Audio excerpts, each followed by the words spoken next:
আসসালামু আলাইকুম রাহমাতুল্লাহ। একজন শিশু তার জীবনের প্রথম শিক্ষা পরিবার থেকে পায়।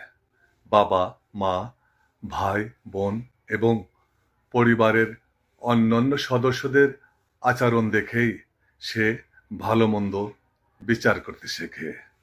পরিবারের দেওয়া শিক্ষা থেকে একজন মানুষের নৈতিক চরিত্রের ভিত্তি তৈরি হয়। যে পরিবারে বড়দের সম্মান করতে শেখানো হয়, অন্যের প্রতি সহানুভূতি দেখানো হয়, সে পরিবারের সন্তানেরা সাধারণত ভদ্র হয়।